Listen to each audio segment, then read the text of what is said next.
Okay, so again, welcome to another game of Wintertide Arena. It's me, Saitama, casting here English for now. Okay, and today, and okay, I also forgot. It is a qualifier. It's a qualifier that is actually going on right now, and today's game is between Demigods and Lag Beyond Infinity. It's almost like saying it's like OG versus Liquid or something. It's two very famous teams, I'm guessing. Demigod is pretty famous in Kerala.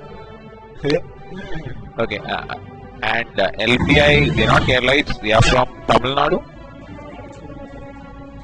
Okay, so anyway, we have gone on to the first banning phase, and it's the OD that's banned from the Radiant side, and the Shadow Demon support from the Demigods. Another thing to be mentioned is that these two teams have matched up against each other in the previous Maelstrom tournament that was hosted in before 3 months ago. These two teams matched up against each other in 2 games, and both games led to Demigod's defeat. But let's see how much they've practiced since the last game, and let's see if Demigods can win for the first time against Team LBI. LBI is taking their own time to decide what to ban next. Both these teams are very familiar with each other's gameplay style and all the matchups, etc. They've played against each other, like I said before. So they're thinking what would be the best thing to ban right now. And there's a Morphling. Demigod and not Demigod actually, Jake, that's XOD. He plays a pretty good Morphling. So I think they took that into account when they banned it right now. Is one of XOD's signature heroes, and that's gone as well.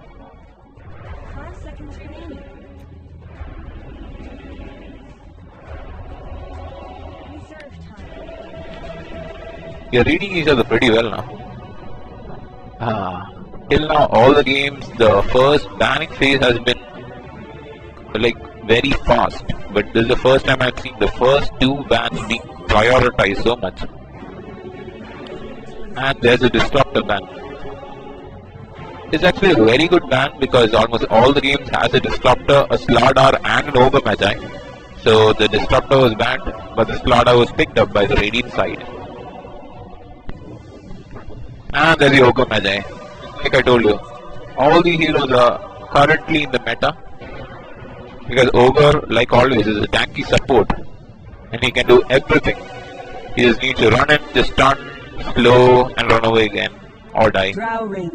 And there's a Drow strat coming out from the Demigod side. And another thing to be mentioned is that in the last matchup, in the first game against these two teams, Team Demigods lost against the Drow strat that is done by LBI. I think this time we can see a turnaround. Maybe DZ is going for a Drow strat. Let's see the rest of the lineup. If they pick a Templar Assassin, I think TJ is a pretty good TA player. Even Jake plays TA, but he's playing a carry in this time. And there's a Lifestealer pickup. It's a Lifestealer bomb lineup on the Radiant side, and a Drow strat on the Dire side. The Slardar and Lifestealer combo is also very common. You've seen it in every TI. Any game where there's a Slardar, there's at least one hero that can actually combo up or go up with them. And there's a Templar ban as well. Just when I said the TA would be good, that's also gone. And actually, the TA was taken in one of the previous games where the Drow Ranger was there in the same team as well, and the game finished in 23 minutes.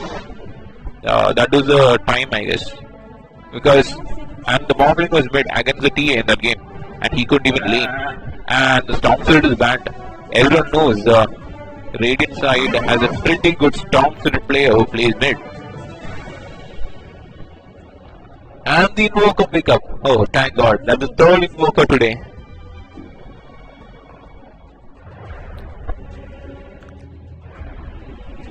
Oh, I forgot one thing. There was a faceless void ban as well. So the offlane initiating power is diminished by quite a bit. Team DZ has taken the mid hero, the safe lane carry, and the tanky support. So what they need right now is another support who can actually go tri lane and an offlaner who can actually initiate the fights. Right now they don't have any initiator on the demigod team. On the raiding side, there's a Splada. That's all that's needed. That's the best initiation you can get, I guess. Not the best, but yeah, one of the best.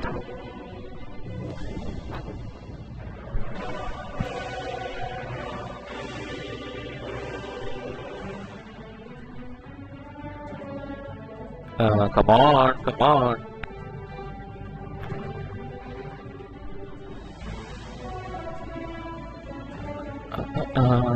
They're taking their sweet little time, and there's 35 seconds left on the timer for them to decide. And there's a Coddle pickup.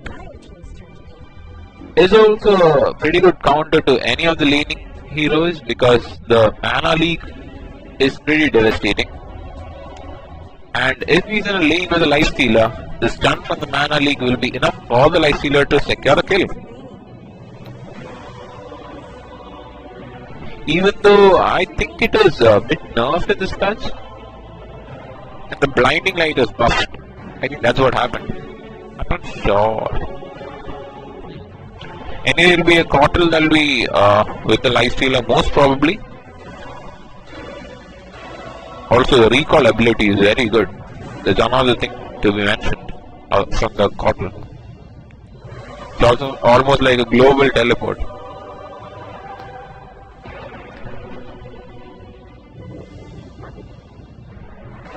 There's too much deciding going on right now. Decisions. Team Demigod is thinking on their strategy on what hero to pick. They can go very well with the drone strategy. Who is a very good offlaner as well.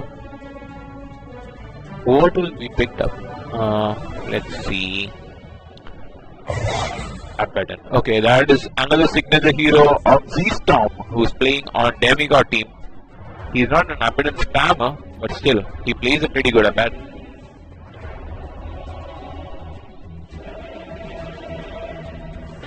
So, Abaddon will be a pause 4, Ogre a pause 5, the Door Ranger carry and the Invoker mid. What we need now is an offlaner. At the same time, the mid from the Radiant side is yet to be revealed. What will it be? The Storm was banned, so what is the next signature hero left?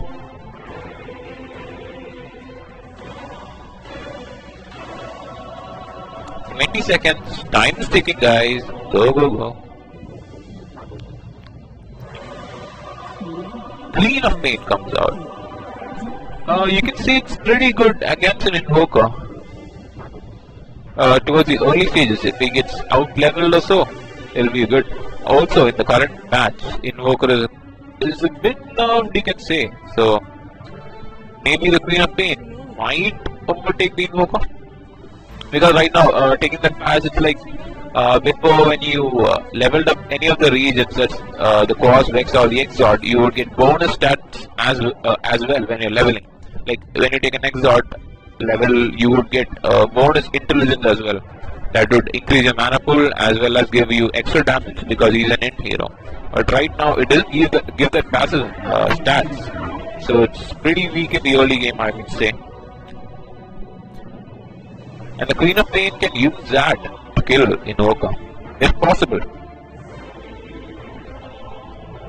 And then again, if Invoker baits out the QOP's blink in the early game, you can just cold snap and bring her down early itself. The Darkseer has been banned from the... Okay, so two teamfight heroes have been banned. One from the Dire side, the Darkseer, which is devastating wall combo, which is actually buffed in the patch, I think. I don't play Darkseer, so I don't know. But still, it's like any hero that passes through the wall put down by Darkseer will be slowed to a great extent.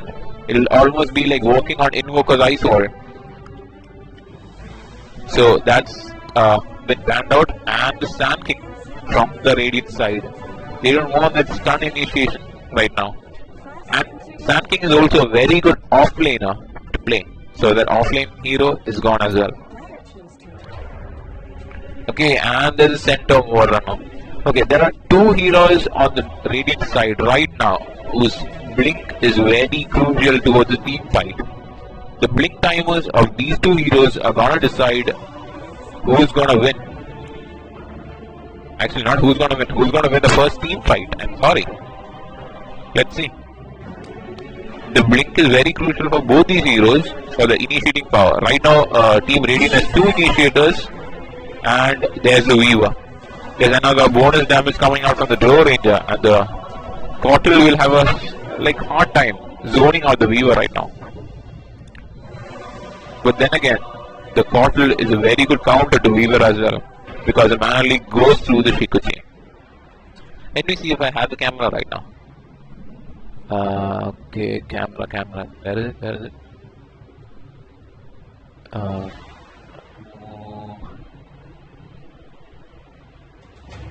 Okay, I got the camera. Okay. Who has the hero control? Nexus. Try selecting one of the heroes. Try selecting Cortal. Nexus. Wait. Ipana. Is it Dizzy? Wait. The guy who is selecting heroes right now has hero control with them, I guess. Yeah, right now the selection is on QOP. Now Centaur. Okay, anyway, that guy has a camera control. Okay. Sorry. Is this someone watching this? Yep, and there goes Demigod. The dog has left the house.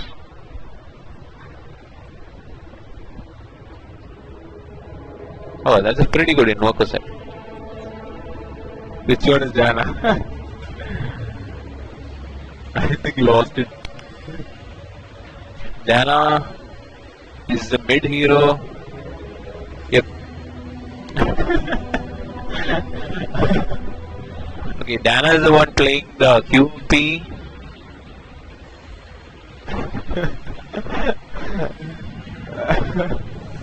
These two teams, though they match up against each other as enemies always, they are still friends. They're always friendly with each other, they don't even care about the game. They're just playing a friendly match, they don't even care about the tournament. It's like our everyday pub games.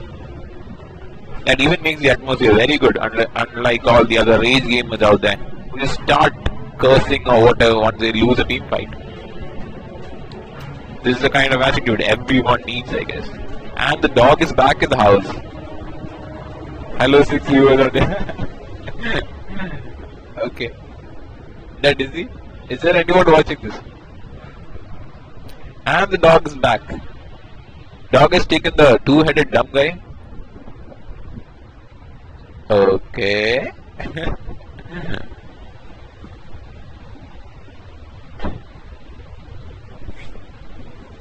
Thank you. Yeah, just you said that, but the thing is, once you watch the cast, don't start cursing me. That's another thing. I don't know anyone here.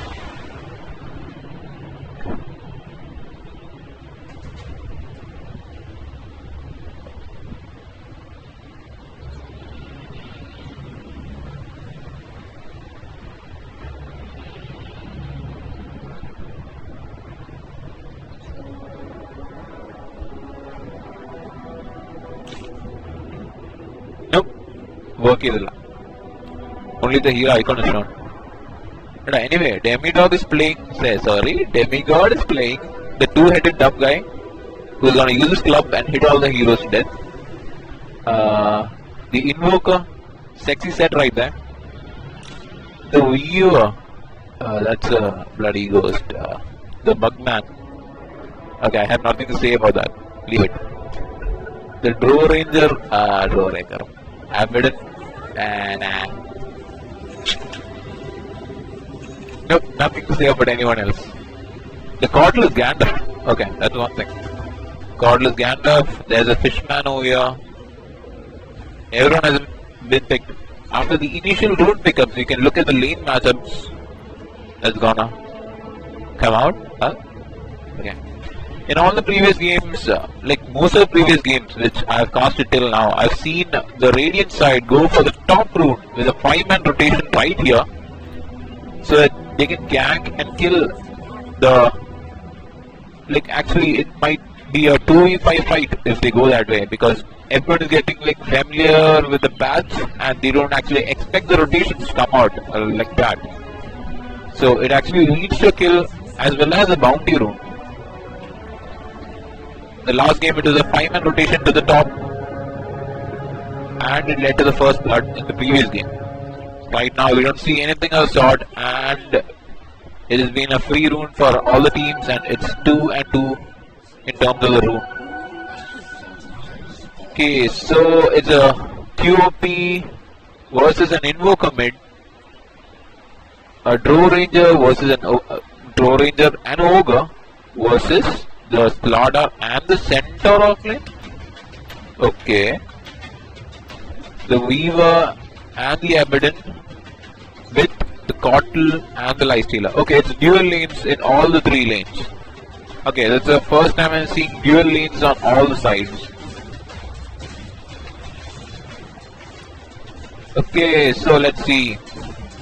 Wait, let me open up the last hit chart and see. Okay. So we're actually starting to see some action right away. Looking at the safe lane, we can see Z-Storm is being pressured by the Cordal and the Lifestealer, pushing him out behind the creep wave so that he can't harass the Lifestealer anymore.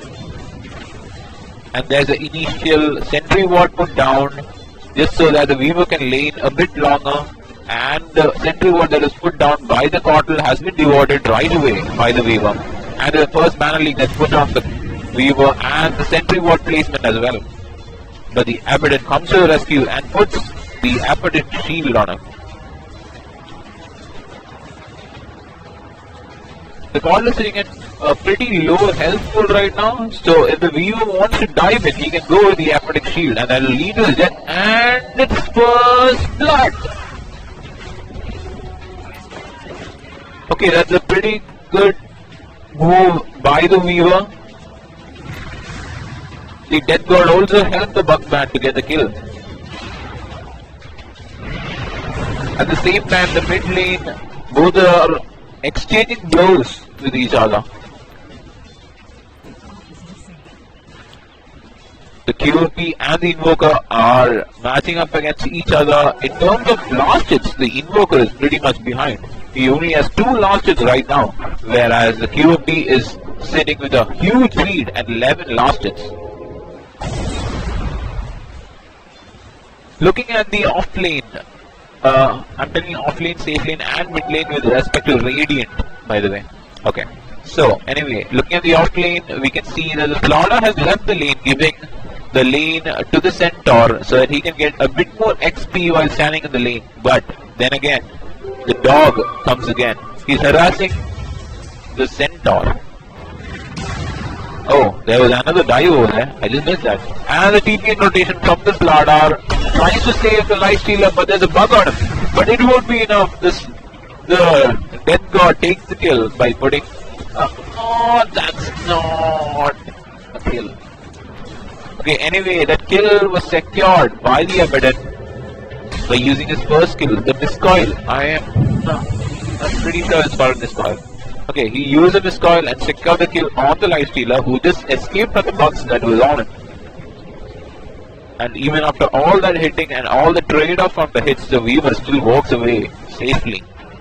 Though he just had like almost 10 SP or so, he's still alive.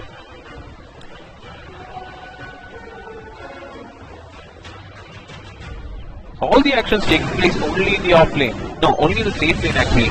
And the Weaver has mana leak on him, but it's quickly cancelled by the Abaddon by putting a timely Abaddon shield on him. And the Slardar rotation has come to the bottom lane. And there's a stun from the Slardar. But there's a heal coming from Z-Storm, which enables Weaver to run away again. So once it understood that the Cottle cannot do anything in this lane with only the Lifestealer, they've decided to bring in the Slardar rotation, making it a tri-lane and safe lane, giving the off lane free, not free actually, solo to the Centaur, so that he can get a bit more XP from the lane.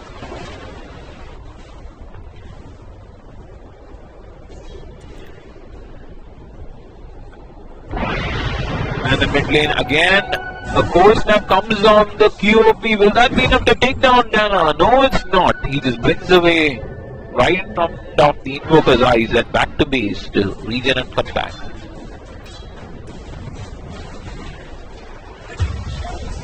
Oh!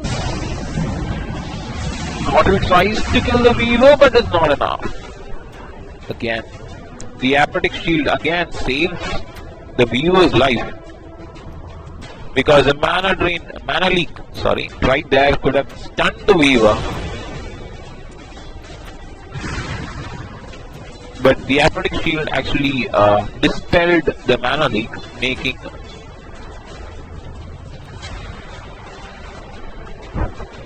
the Weaver alive and well again. Right now the Weaver has gone back to the base for getting a bit of regen, leaving the safe lane solo for the Abaddon.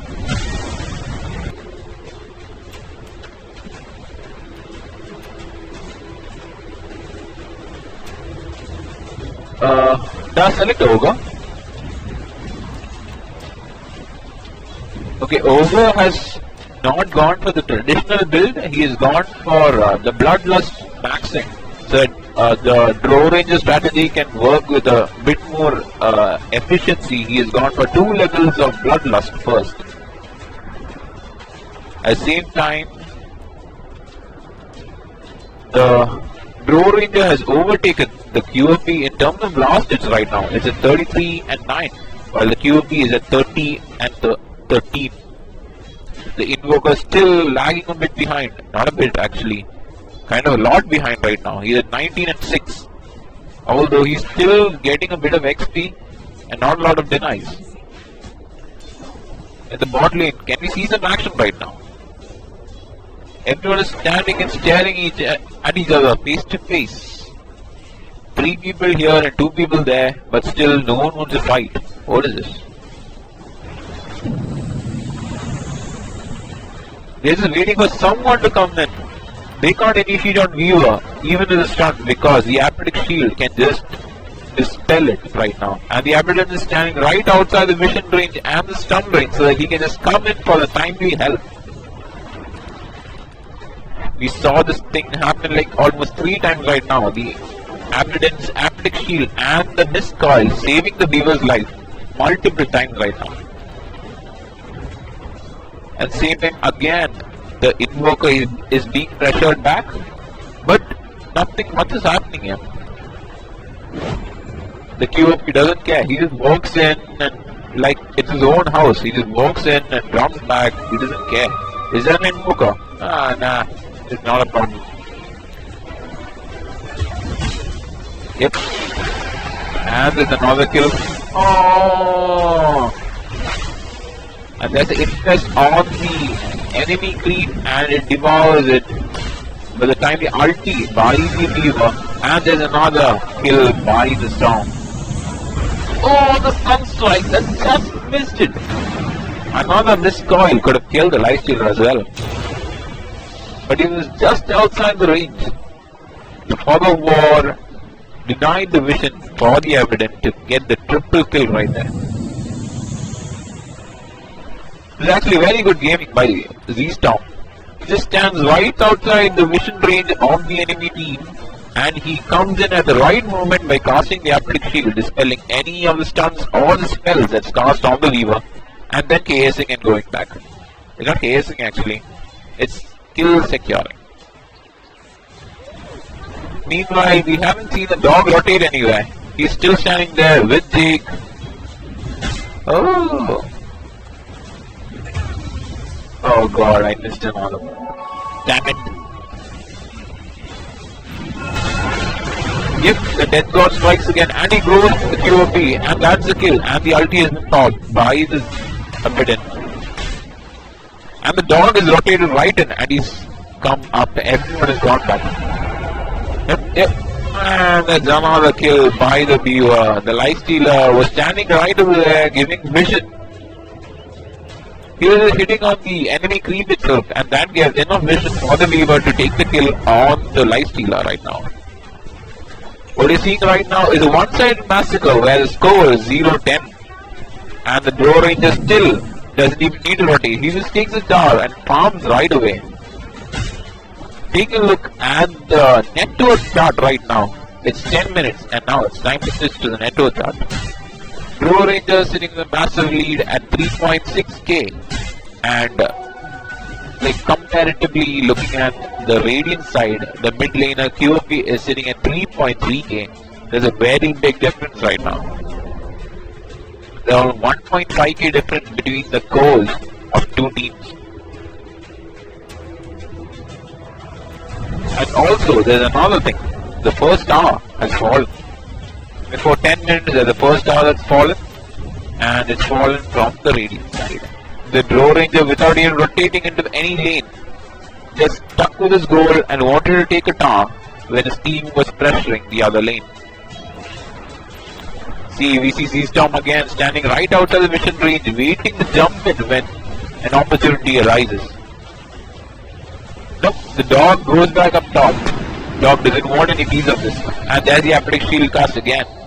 And the Crottle is going to play with his life and there's another kill for the Flawlessness.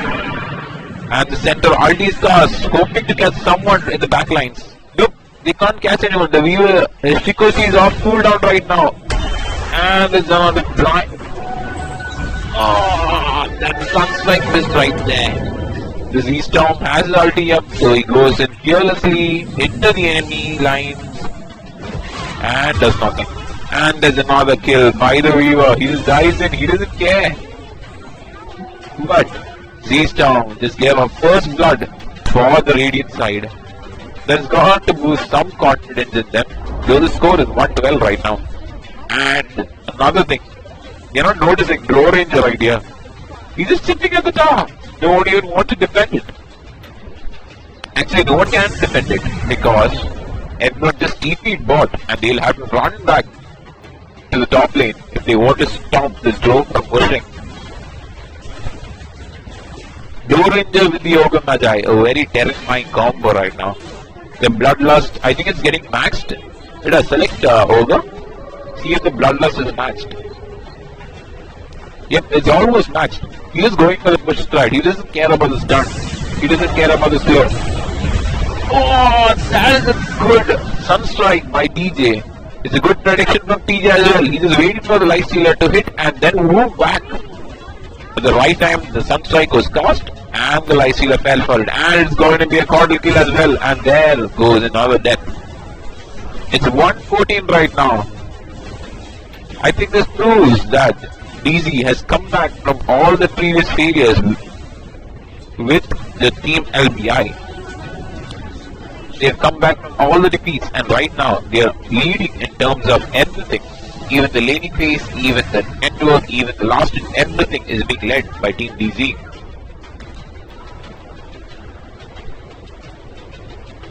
We haven't seen QOP having a very big impact in the game right now. Although the QOP, the QOP player, Dana, is a very good mid player. You're not seeing a lot of rotations or the kills or anything coming in from the QOP. I think he's waiting to get his Aghanim Scepter or something before he starts the fighting and the pushing and everything, because then the damage is pretty noticeable. Right now, I don't think anyone will even notice if she comes and screams at anyone's ears. See, these people don't care about what's happening in any other lane. They're just pushing again. Look at the Weaver. He's still pushing here. every co-hero on the demigod side is having one support with them always. When you're looking at the safe lane of the Radiant side, you can see the Abaddon, that is Z-Storm, is shadowing the Weaver. He's not even leaving his side, he's staying by his side, he doesn't care, he just wants to save the Weaver from any trouble right now. And the bomb is cancelled, and the ulti from Centaur is not enough to save his life. The armor is not enough. The Weaver is pretty much farm, and he had an alacrity on him, giving him the bonus damage necessary to take down the Centaur. That's a tank down, but there's a stun Slither and Crush going in from the slaughter, but it's not enough because no follow-up has come. There are 4 heroes right here from the demigod. Oh, there's 5 heroes right here. Okay, I think we're gonna see a pretty okay fight from here, and the Light Stealer rages out of the cold snap right now, but he cannot do anything against the Weaver's physical damage. And they're not going for the hero right now, and there's a 2-man Slither Crush, and the silence from the Door Ranger, the timely manner, and that the death from the Slaughter who... Oh, okay, that's a Slaughter death as well. They quickly take out 2 tanks and 2 stunners from the LBI side, enabling them to take this tower as well right now. Every team fight we have seen so far has been dominated by Team BZ. LBI cannot do anything to counter this right now. I think what they need to do right now is like get the item fast enough and just farm away, delay the game for a bit longer, and pray to God. As I said, the blink timers, etc. is very important on the Radiant side heroes. Pick Slaughter and see how much his net worth his gold is. Slaughter is nowhere close to his blink. He has his 100 gold right now. He has nothing. He has pretty much nothing. He has the Centaur. Take the Centaur and see how much gold he has. Yep, okay, fine. The Centaur has a blink and it's not. There's another initiation going in without a steam, cost him his life. Slaughter just went on the high ground, hoping that someone will come and help him. But the others in his team knew that it was a futile fight. So no one even bothered jumping in. Even though Slaughter gave him his own life for the team. Right now, actually the Radiant side favored taking Roshan a bit more because they had a Slaughter on the side. But since they are a lot behind on the net worth and on the kills and everything in the game right now, the team Demigod can take this pretty fast right now. And there's an Aegis going in the way of Jake.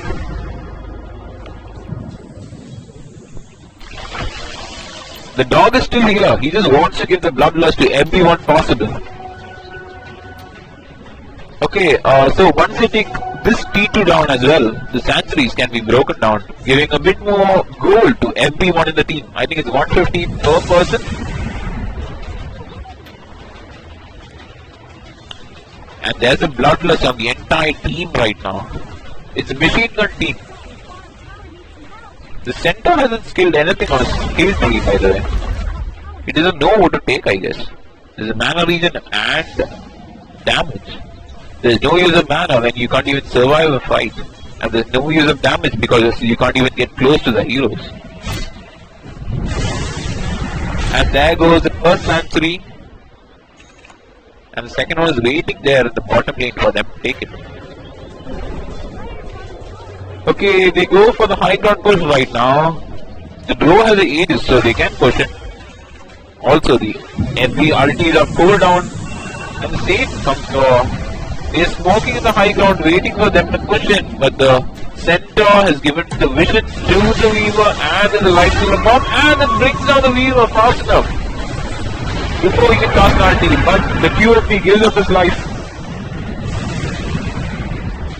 The Centaur ulti is not enough for QFP to that is a fail stun, by the way. He was planning to go in the backline and stun 2 of them and get back out. But he just missed it by a small margin. You make another kill, and the Cottle is a paper. Gandalf is still feeding, and there is some strike that comes out and catches the Slaughter correctly. Oh, it's all going down right now. Team LBI can't do anything when they're pushing the high ground. The score is at 223. Team LBI can only come back if they take the fights. They need at least 3 or 4 team fights that they need to win in order to come back into this game. They still can't bring down the Pro Ranger so they get 10 HP. Oh my god. Look at the Pro Ranger, he's at 10 HP. And still can't kill him. That is the power of the evidence. Oh, the sunstrike just missed. Just on the mark. And he has 0 mana right now. He can't do anything. Again, what I'm saying is, it's the evidence that saved Rose life. I don't think they even lost the Aegis right now. No, they haven't lost the Aegis. The Drow still has Aegis. He just survived through with like 10 HP on his hero. That's like the Bloodlust from the Ogre, the Athletic Shield from the Abaddon, and the Deafening Blast from the Invoker. And it's a GG call. They know that all their efforts are futile, and it brings an end to this game. Team LBI has been eliminated right now, and Team Demigods advance to the next game. Okay, so anyway, what you saw right now was Wintertide Arena qualifiers, and it's day 4, and I don't think it's the last game of the day, but still. I'm your caster Saitama signing off, and see you guys in the next broadcast. And the main event is on 1st January or so, I heard, so stay tuned guys. See you.